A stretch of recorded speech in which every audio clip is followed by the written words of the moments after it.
Yaya, kumuha ka naman ng shirt para kay Ninyo. Kasi ito, pinagpawisan na siya. Sobrang excited na makita kasi hindi siya mapirmi sa isang lugar eh. Mami, pakihati naman po yung chicken. Oh, sige. Ayan. Sarap yan. Oh. Sabi ko na sa'yo. Ayan. Gwyneth, hindi mo naman yata dapat ginawa yun. Bakit? Wala naman akong ginawang masama eh. Oo nga naman, Daddy. Tsaka yaya ko lang naman talaga si Nanay Helen. Si Yaya Helen pala. Ninyo, Nanay Helen. Nanay Helen pa rin tatago sa kanya. Siya pa rin nagpalaki sa'yo. Dave, please. Nag-usap na kami ni Ninyo tungkol dito. Huwag mo nalituhin yung bata. Hindi naman ako nalilito ng bata eh. Kayong lahat.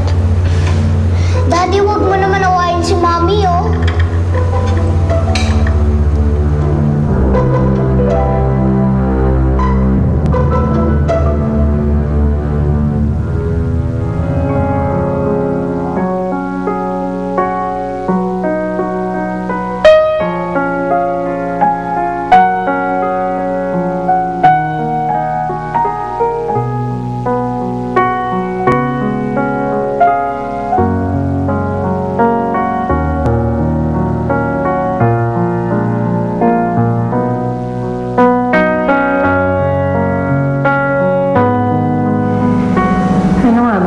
Sa kanya,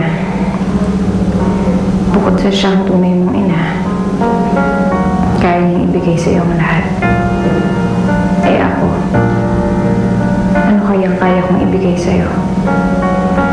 Sarili ko ang pamilya, hindi ko mabigyan ng maayos na buhay eh.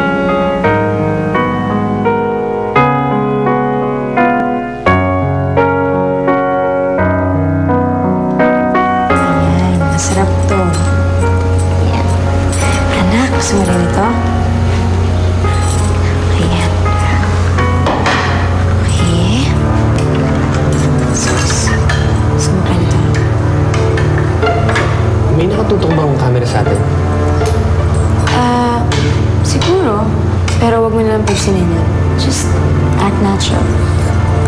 I am acting natural.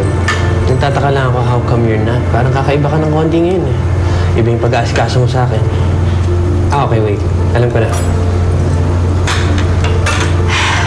Elle, kung nanonood ka, please stop rolling.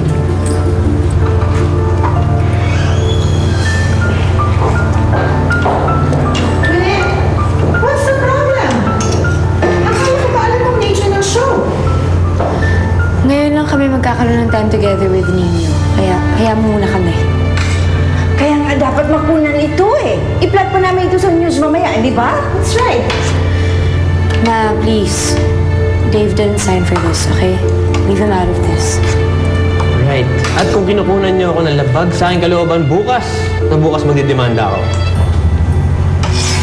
Dave, pwede ba? Nakikiusap na nga ako sa kanila eh. At lahat ng konsiderasyon na gusto mo, binibigay ko sa'yo para lang sa anak natin. Kaya huwag ka naman maging rude sa akin. Pasensya na. Pasensya na sa init na ulo ko. Magpapalamig na muna ako sa labas. Kung matapos kayong kumain, pag-usapan na lang natin kung anong sistema gagawin natin sa pagpapalaki kay Ninyo.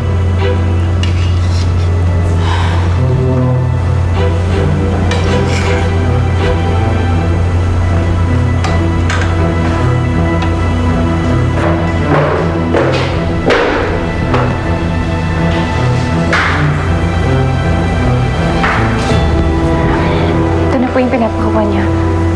Doon muna ako sa kusina. Oh, anak. Don't tell me you lost your appetite. Ay, nako.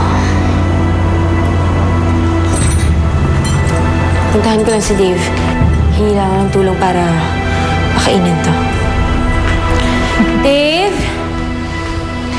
Kumain ka na lang muna. Tikman mo yung salad ko. Kunan kita ng plate, ha? Have a seat there.